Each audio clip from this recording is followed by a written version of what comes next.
Welcome to the deep dive. Today, we are strapping in for a pretty wild ride, actually. We're looking at competitive cooking, but in a very specific, high-stakes place. Yeah, that's right. We're talking about Guy's Grocery Games. GGG. Exactly. If you've ever seen a professional, a really high-level chef completely lose it because they can suddenly only use ingredients starting with the letter P, Huh. then you know exactly the kind of, let's call it, chaotic genius we're diving into today. It really is the ultimate test, isn't it? It's culinary skill, absolutely, but mashed up against supermarket reality. Mhm. The limitations are just something else. Mhm. And our deep dive today is, well, the goal is to give you a full picture of how strategy, like pure brain power, has to overcome these crazy restrictions they set up in Flavortown Market. Right. So our mission today is sort of two parts. First up, we really need to break down the structure of GGG itself. How do the games work? What are the typical challenges they throw at these chefs? And how does that big money prize at the end actually function? Because it's not just random. Not at all. It's very structured. Yeah. And then second, we're going deep on one specific episode, a real pressure cooker, Oh, yeah. Which one? the city food fight, Los Angeles versus San Francisco, season 38, episode 5. Yeah. It was intense. We're going to analyze how these top-tier chefs handle the GGG environment, especially when they get hit with some truly non-negotiable, frankly, weird ingredient demands. Okay, I like it. A specific case study. So let's start broad. The core idea. You've got 4 chefs, usually pretty talented, right? Often very talented, yeah. And they walk into this place, Flavortown Market, which is basically a giant, fully stocked supermarket, but it's set up like a cooking arena. Exactly. Guy Fieri's domain. And they compete in 3 rounds, right? Elimination rounds. Yep, 3 challenges. Someone goes home after each one, usually. And these challenges, they're not just make the tastiest dish, they're designed to mess with the chefs, right? Test how adaptable they are. That's the key. Adaptability, resourcefulness, Hmm. thinking on your feet. So You're not right. throwing wrenches into their normal cooking routines. Okay, so if a chef manages to survive all 3 rounds, they win the cooking part. But that's not the end, is it? No, that's when the real fun begins, arguably. The final chef standing, the winner of the cooking part, gets a shot at the grand prize. Right, the shopping spree. The moment everyone talks about. Can you break down how that actually works? Because it looks like chaos, but you said it's structured. It is highly structured, Uh-huh. despite the visual chaos. So the winner gets handed a shopping list. It's generated randomly, usually 10 items, Okay. and they get exactly 2 minutes, 2 minutes flat, to race through the entire Flavortown Market and find every single item on that list. 2 minutes. That's nothing in a huge store. It's incredibly tight, and for every item they successfully grab and put in their cart before that buzzer goes off, Yeah. they get $2,000. $2,000 per item. Okay. So if they find all 10 items, that's the full $20,000. That's where you see them sprinting, like full tilt, dodging displays, trying to remember where the obscure spice aisle is. Because finding 9 items instead of 10 literally cost them $2,000. Exactly. The pressure is immense. Missing one thing, maybe some weird regional hot sauce or a specific brand of anchovy paste, can mean the difference between, say, $18,000 and $20,000. It turns grocery shopping into this frantic, high-stakes scavenger hunt. You can feel the tension. Okay, that sets the stage for the money. Huge stakes. Now, let's get into part 1, the anatomy of a GGG challenge. Because, like we said, it's not just the food, it's the rules, the sometimes truly bizarre constraints that Guy and the producers cook up. It feels like a constant push and pull between what a chef wants to do and what the game forces them to do. That's a great way to put it. It's a fundamental test of quick thinking, of mental agility. Every challenge usually has a theme, make a decadent dessert or elevate stadium food, something like that. Right. But the real meat of it, the thing that really separates the winners from the losers, is the constraint they layer on top of that theme. We can kind of break these constraints down into, say, 4 main types that really define how hard the challenge is going to be. Okay, 4 families of pain for the chefs. Let's start with maybe the most obvious one, ingredient restriction. This is where suddenly that massive supermarket full of possibility shrinks down to just a few aisles or even specific types of products. Yeah, ingredient restrictions are brutal because they force chefs completely out of their comfort zones. Think about a challenge like using only ingredients from the frozen food aisle. Oof. Yeah, no fresh herbs, no vibrant produce. Exactly. A professional chef relies on fresh stuff, right? Fresh proteins, crisp vegetables. Suddenly they're dealing with everything pre-cut, maybe a bit waterlogged after thawing, flash frozen. It fundamentally changes how you cook. How so? What's the biggest hurdle there? Well, texture's a big one. Things can get mushy, and water content frozen vegetables release a lot of water. You have to account for that. Plus, just the time it takes to properly thaw something like a block of frozen spinach or a thick steak within, say, a 30-minute clock. It's a major timing issue. Right, you can't just sear it straight from frozen usually? Not effectively. And flavor-wise, Oh. how do you build depth when your main components might be a bit, well, bland from the freezing process?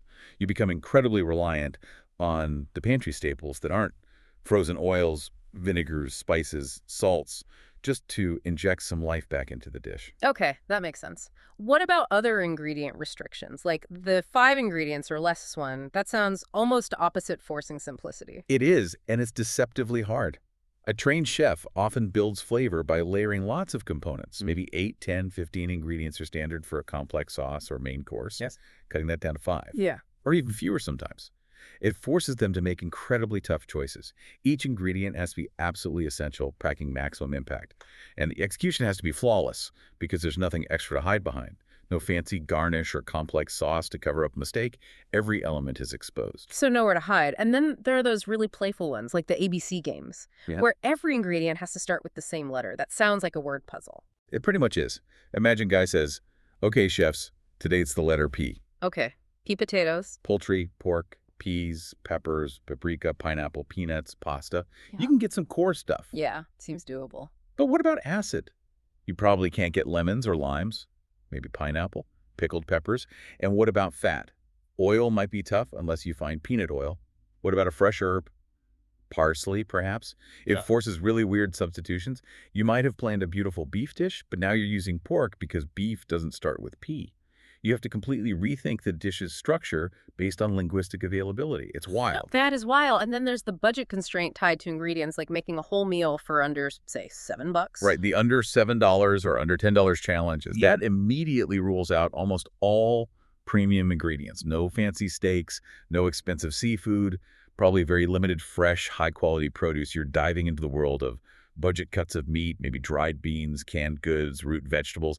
It forces serious resourcefulness. So that combination of tight budget and limited ingredients really tests how clever you can be, maybe more than just how well you can cook a perfect filet mignon in a fancy kitchen. Absolutely. Okay, let's move to the second type of constraint, which could be just as cruel: aisle restriction. Here, the whole market is technically available, but they tell you, nope, you can only shop in these specific aisles. So you can see the good stuff, but you can't touch it. Exactly. It's psychological torture sometimes. A classic example is make a gourmet meal using only ingredients from the produce aisle and the condiment aisle. Okay, produce and condiments. So fruits, vegetables, sauces, vinegars, oils, spices. What's missing? The big stuff. Protein and starch. Where's your meat, your fish, your chicken? Where's your pasta, your rice, your bread? Suddenly gone. So what do? You have to get really creative. Maybe use beans or lentils from the canned section if that's allowed under condiments, or find them somewhere else.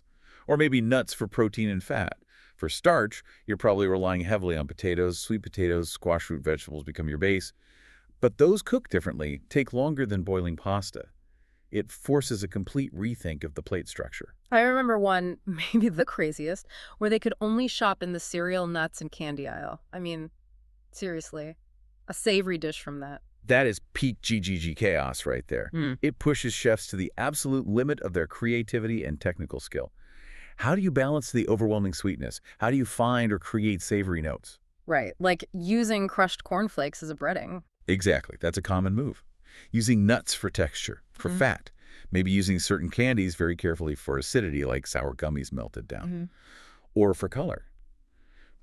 But you have to control that sweetness, otherwise it's just dessert. It forces chefs to think about these highly processed items almost like raw ingredients. What is their fundamental chemical property? Can I leverage the sugar, the acid, the texture, the fat? In a way it wasn't intended. It's less about cooking and more about food science almost. Yeah, that's deep. Okay, third category, time and shopping pressure. This isn't about what you can buy, but how you buy it and how fast you have to cook it. Yeah, the clock is always a factor in GGG. It's relentless. We talked about the 2-minute shopping spree for the prize, but they layer intense time pressure onto the cooking rounds too. Imagine having only, say, 2 minutes to shop for everything you need for a complex, multi-component dish. You'd have to have your list perfectly memorized and know the store layout cold. Precisely. There's zero time for browsing or changing your mind. You need a mental map. You need to execute the shop flawlessly under extreme stress. One forgotten item could sink your whole dish. And then they mess with the shopping itself, right? Like taking away the cart. Oh, yeah. The no cart challenge. Ah. Or the carry only what you can hold challenge. Yeah. Those are genius bits of game design. How does that change the strategy? It forces an immediate, brutal calculation about value versus volume and weight. Okay, I need onions, garlic, herbs, spices, some oil, maybe some chicken breasts, and a big butternut squash for my dish. What do I grab first if I grab that heavy squash? Your hands are full. Pretty much. You might only be able to carry one or two other small things. You've sacrificed maybe 6 or 7 lighter, but equally vital items. So do you prioritize the bulky centerpiece? Or do you grab all the small, crucial flavor builders first and hope you can manage the big item later, or find a substitute? It tests planning, prioritization, even just your physical coordination under pressure. Dropping things is common. Forgetting something vital is almost guaranteed for someone. It turns the simple act of grocery shopping into this high-stress, high-stakes physical and mental game. Okay, one more category. The fourth one, ingredient swaps and flips. These sound like pure chaos, designed to shock. They're the ultimate curveballs. These challenges directly attack a chef's plan, their recipe memory. Like guy says, make tacos. Everyone thinks, okay, tortillas, ground beef, cheese, salsa, seasoning. Then he says, but you can't use tortillas or ground beef or taco seasoning. Whoa, so what's left of the taco? The concept, Whoa. maybe, the idea of a handheld, flavorful thing. So the chefs have to instantly pivot. Okay, no tortillas. Maybe use large lettuce leaves as wraps. No ground beef. Maybe grab some flank steak and slice it thin, or use fish or even spiced lentils. No taco seasoning. Got to make my own blend from scratch using individual spices. It forces them to deconstruct the dish in their head and rebuild it with completely different blocks. That takes serious skill. And what about the swaps, where they literally trade grocery bags? Oh, the bag swap. Mm-hmm. That might be the most devastating twist in the GGG playbook. Imagine you've spent 5 frantic minutes shopping, carefully selecting ingredients for your brilliant dish idea. Yeah. And then guy makes you swap bags with the chef next to you. Instantly, your plan is gone. You're holding a random assortment of someone else's ingredients, possibly for a totally different type of cuisine. Oh my God. What do you even do? You have seconds, mere seconds, to look at what you've been given and invent a cohesive, delicious dish on the spot. Maybe you got ingredients for a Thai curry, but you were planning Italian. You just have to make it work. This is where pure, unadulterated kitchen mastery, the ability to improvise, to see connections between disparate ingredients, really comes to the forefront. It's terrifying, but amazing to watch. What's really fascinating here, thinking about it for you listening, is how all these challenges add up. Yeah. GGG isn't really looking for the chef who can cook the most technically perfect dish in ideal condition. No, not at all. It's rewarding the chef who is the best problem solver, the one who can stay calm, adapt instantly, and still make something delicious, even when the rules are completely absurd. That synthesizes the whole difficulty. It's one thing to make a great Italian feast in your own kitchen. It's another world entirely to make that feast using only canned goods, like they had to do way back in season 1. Right? How do you get freshness, Yeah. texture, vibrancy? You have to fake it. You manipulate the canned ingredients, maybe roast the canned vegetables to concentrate flavor, use acids and spices heavily. Or think about the 5-pound limit challenge, your entire dish, everything has to weigh under 5 pounds. So no big pots of pasta or huge roasts. Nope. You have to choose ingredients with intense flavor but low weight. Maybe spices, herbs, a small piece of high-quality protein, concentrated sauces. It forces you to think about ingredient density. These restrictions strip away all usual comforts and crutches and demand pure ingenuity. It's where technique either saves you, or if you're too rigid, too reliant on your usual methods, it's where you crash and burn. Okay, that framework of pressure, constraints, and forced adaptation really sets the scene. And you mentioned we're going deep on a specific episode where this all came together.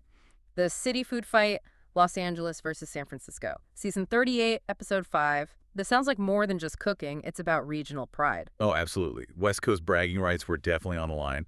And they didn't just bring in random chefs for this one. They brought in some serious culinary firepower. Okay, who was repping the cities? For Team LA, you had Antonio Lafaso, restaurateur, Princess Warrior, remember her? Yeah. Very sharp, very focused competitor. And she was paired with Doc Ford champion Brandon Boudet, known for bringing that bold LA flavor. Okay, a strong team. And for San Francisco? Team San Francisco had Casey Thompson, a Top Chef all-star, known for really elegant, refined technique, And alongside her, Chris Cosentino, Top Chef Masters winner, famous for his adventurous, nose-to-tail, complex cooking. Wow, okay, that's a lineup. 4 chefs at the absolute top of their game. Exactly. Titans of their respective cities' food scenes. And Guy, of course, didn't make it easy. He hit them right away with a challenge designed to blend that regional pride with total GGG madness. What was the challenge? They had to make 2 dishes, Mm-hmm. a regional cold appetizer and a regional hot appetizer. But here's the kicker. Both dishes had to use 2 mandatory ingredients. Uh-oh, what were they? Taco shells. No. And, wait for it, jarred Cioppino. Jarred Cioppino. Okay, hang on. Cioppino, that's the classic San Francisco fish stew, right? Tomatoey, full of seafood, hearty, rich. Yep, usually served hot and chunky. And they had to use that in a cold appetizer and a hot one, along with taco shells. Bingo, that's the constraint. Pure GGG genius designed to cause maximum confusion and requires serious integration skills. How is that even possible? Jarred Cioppino in a cold dish sounds rough. It tests integration above all else. You can't just serve a spoonful of Cioppino on the side. It has to be part of the dish somehow. And the fact that it's jarred adds another layer. It's already cooked. The flavors are set. Maybe it's overly salty or seasoned. And it's designed to be a soup, not like a delicate sauce component. Okay, this is going to be good. Let's break down round 1, the cold appetizer. How much time did they have? 15 minutes. 15 for that. 15 minutes, 25 points on the line. Barely enough time to think, let alone execute something complex with those ingredients. So what did the teams do? How did San Francisco handle the Cioppino cold? They leaned right into their roots. Team SF went for a classic crab louis, super traditional San Francisco dish. They got beautiful Dungeness crab, kept it local, paired it with Old Bay seasoning, added some richness with grilled avocado. Classic flavors. Okay, sounds delicious. But the mandatory ingredients, taco shells and Cioppino. This is where their strategy really shone in this first round. They didn't try to hide the Cioppino or force chunks of fish into the salad. Instead, they strained the sauce from the jarred Cioppino. Oh, okay. And they used that rich, tomatoey, seafood-infused liquid as a base layer, almost like a dressing, right on the bottom of the plate. The judges specifically called this out, saying it added this unexpected depth of flavor to the whole dish. Smart. Very smart.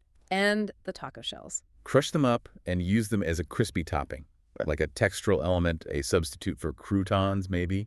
Clever use. Okay, SF played it smart, stayed local, integrated well. What about Team LA? How did they tackle the cold appetizer? LA went in a totally different direction, which makes sense for LA food. They leaned into that bright, spicy, acidic profile of Southern California. They made a ceviche. Ceviche, okay. Fits the cold theme. What kind? Sea-based ceviche. They used lots of lime, of course, but also hit it hard with tagine, that amazing chili lime salt. Oh, yeah, love tagine. Gave it heat, gave it zip. And for the taco shells, they used them as the delivery system, toasted them up like chips for dipping the ceviche.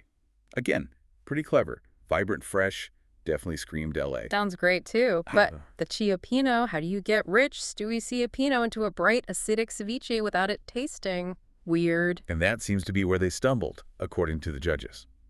While the ceviche itself was likely delicious and well executed, the integration of the Cioppino wasn't as seamless as SF's approach. So they didn't use the sauce base idea? It sounds like maybe they tried to incorporate some of it into the ceviche mix, perhaps, or maybe just had a small amount on the plate.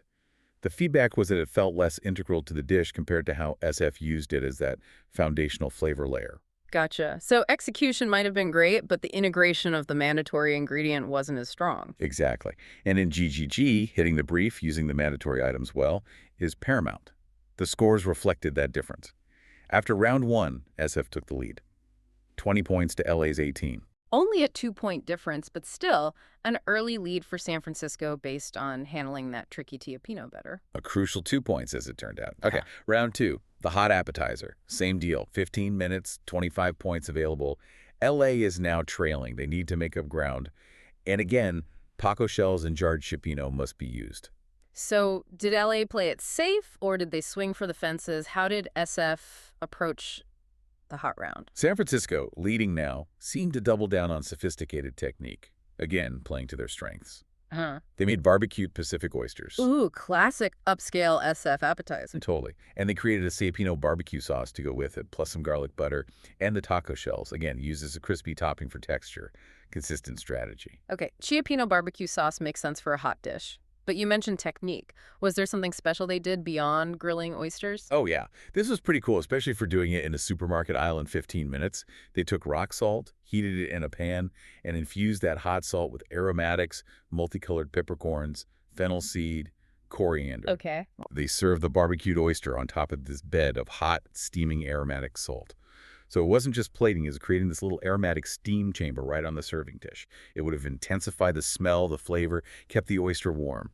Just a really clever, high-end technique using basic market stuff, salt and spices. Yeah. Shows real foresight under pressure. That's impressive, using the environment, using basic ingredients as tools. Very smart. Okay. How did LA counter the neater points? LA went for something with punch and texture contrast. They made fried calamari. Fried calamari, always a crowd pleaser. Right. And they incorporated the Cioppino somehow, calling it Guajillo Cioppino fried calamari. Maybe in the batter, maybe as a dipping sauce component. They also dusted it with that tagine adobo again, bringing the LA heat, and served it with a fresh cabbage slaw for contrast. Presentation-wise, they plated it bolly red sauce, golden calamari on a black plate, aiming for visual impact. Sounds delicious, too. Crispy, spicy calamari. What's not to love? Yeah. Did they nail the Cioppino integration this time? That was the question. And again, the judges' feedback was telling.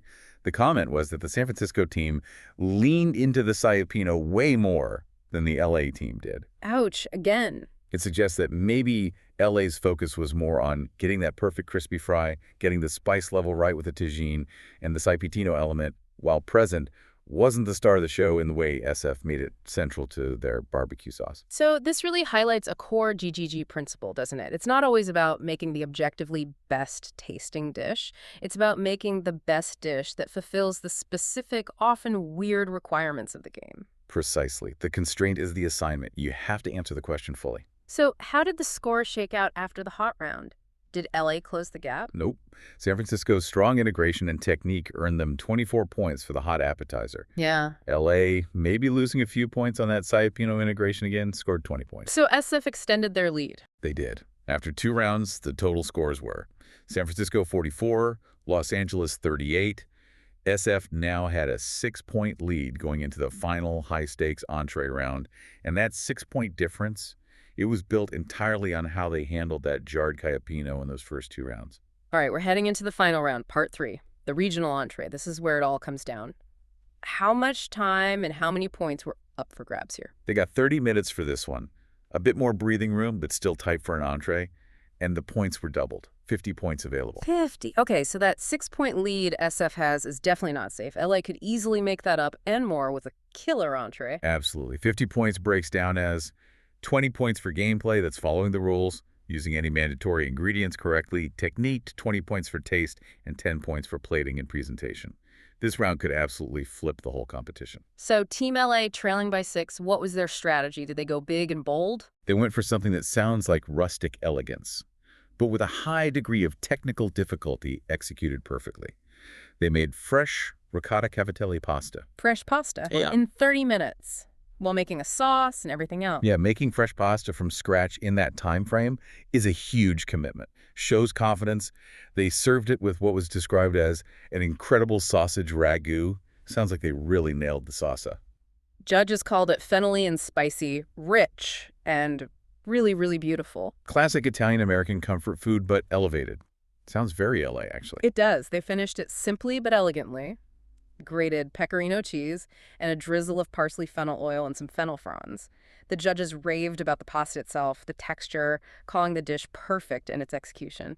It sounds like LA put a technically flawless, incredibly delicious plate of food up. Okay, that sounds like a score maximizer. Perfect execution, delicious flavors. That puts immense pressure back on San Francisco. How did they respond? Did they play it safe to protect their lead, or did they go for broke too? Oh, they did not play it safe. This is where you see that Top Chef competitive spirit kick in. They already had the lead, but they seemed determined to make a statement. They went for something much more complex, more inventive. Really? What did they make? They chose quail as their protein, which, as Cosentino cheekily noted, is kind of like San Francisco's state bird, a little nod to the region. And they paired it with seasonal porcini mushrooms, which were in season. So already high-end seasonal ingredients. Okay, quail and porcini sound sophisticated, but you said inventive. What was the twist? The pasta. They used angel hair pasta, but they didn't just boil it. They deep-fried it. They deep-fried angel hair pasta. Why? To create texture. They fried it until it was crispy, then broke it up into shards. They essentially turned it into something called fidea, or fideos, basically, shattered, toasted, crispy pasta. Huh. I've heard of toasted videos, but deep frying angel hair sounds risky in a 30-minute comp. Hugely risky. Deep frying takes time. You need to manage oil temperature perfectly. Too low, gets greasy. Too hot, it burns instantly. It's messy, takes up burner space. Choosing that technique when you could just boil pasta, that's a massive gamble. It screams confidence or maybe even a bit of showmanship. They were trying to out-chef LA. So how did they incorporate this crispy fried pasta into the dish with the quail? They tossed the broken, crispy pasta shards with a sauce made from chicken stock, the porcini mushrooms, ramps, another seasonal touch, and thyme. So you get this incredible textural contrast, the tender quail, the earthy mushrooms, the savory sauce, and then these crunchy bits of pasta mixed throughout. Wow, that sounds really different, almost architectural. Yeah, the notes I saw described it almost like something from a Dr. Seuss culinary cookbook, meant in a good way, like whimsical, but it worked. And to balance all that richness from the quail and the fried pasta, they topped it with a bright, acidic salad made from porcini stems and celery. That cut through everything beautifully, showed real mastery of flavor balance. Okay, so we have two potentially amazing entrees. LA with flawless rustic perfection, SF with high-risk complex innovation that apparently paid off. The lead was only 6 points. This has to be incredibly close. How did the judges score this final 50-point round? This is where it gets really interesting. Let's break down the points for that crucial entree round. Okay, Team LA first. Their fresh cavatelli, that incredible sausage ragu. How did it score across gameplay, taste, and plating?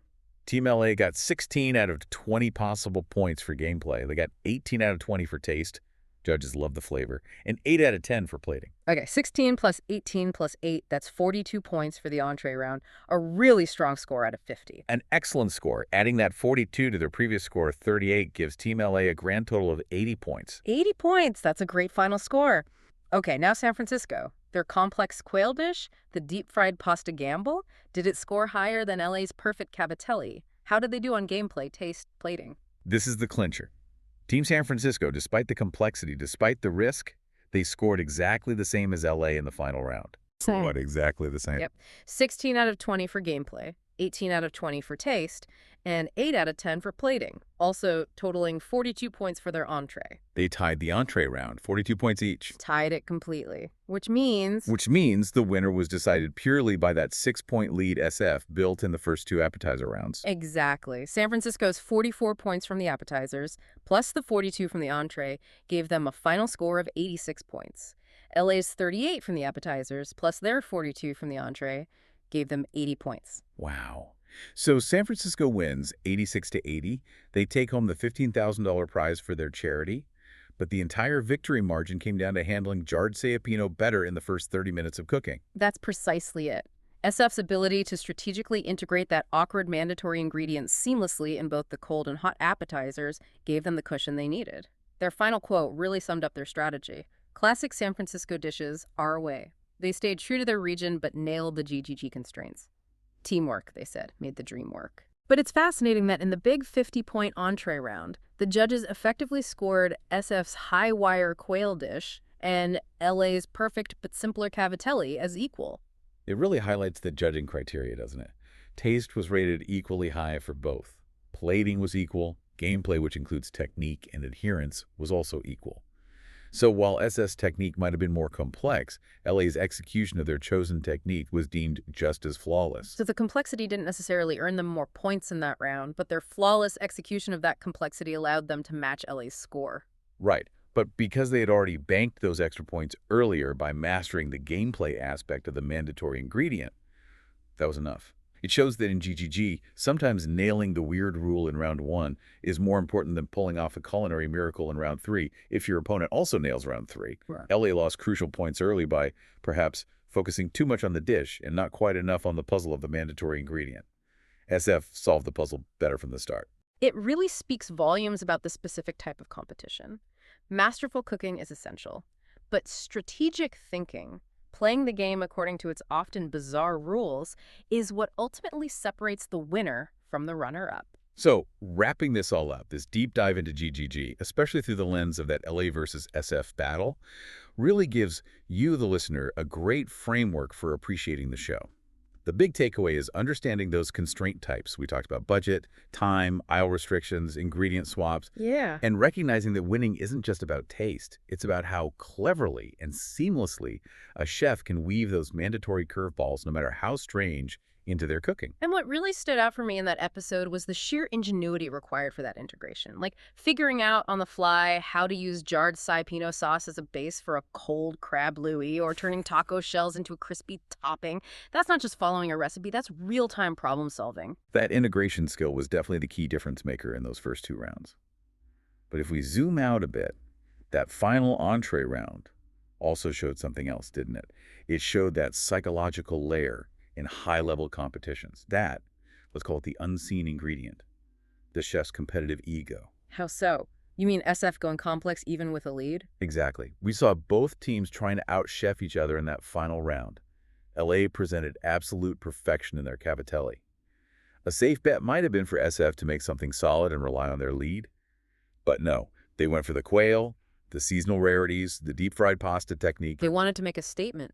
It feels like it. It suggests that for chefs at this level, just winning isn't always enough. They want to showcase their full range, their creativity, their technical mastery, even if it involves significant risk. That decision to deep-fry pasta in 30 minutes, it's bold, it's maybe a bit showy, but it demonstrates incredible confidence and skill, which these competitions tend to reward. GGG celebrates not just solid cooking, but also that kind of inventive adaptation that pushes boundaries. It's a fascinating mix of strategy, skill, and psychology. And in the end, this particular city food fight came down to just 6 points a lead earned by nailing the rules early on, even though both teams reached incredible culinary heights in the final round. Which leaves us with a final thought for you, the listener, to chew on. We saw this victory hinge on a mix of regional cooking and technical skill, especially in dealing with constraints. So imagine this. Guy Fieri throws down an ultimate constraint. The entire market is off limits except for 5 specific, totally mismatched ingredients. Let's say canned peaches, beef jerky, dill pickles, instant rice, and cottage cheese. Oh, wow. That's grim. Right. And the challenge is still to create a winning regional dish using only those 5 things. In that scenario, what becomes more important for victory? Is it sheer technical mastery, finding some way, like SF did with the fideuà, to transform those ingredients into something unexpected? Or is it about somehow forcing those ingredients to fit a specific regional identity, even if it feels completely unnatural? Which path leads to the win when the ingredients themselves fight you every step of the way? Technique versus theme, when the ingredients support neither. That is a tough one. A truly Flavor Town level dilemma. We'll leave you mulling that over. And remembering that sometimes nailing the Cioppino integration early is worth $15,000. Until next time, keep diving deep.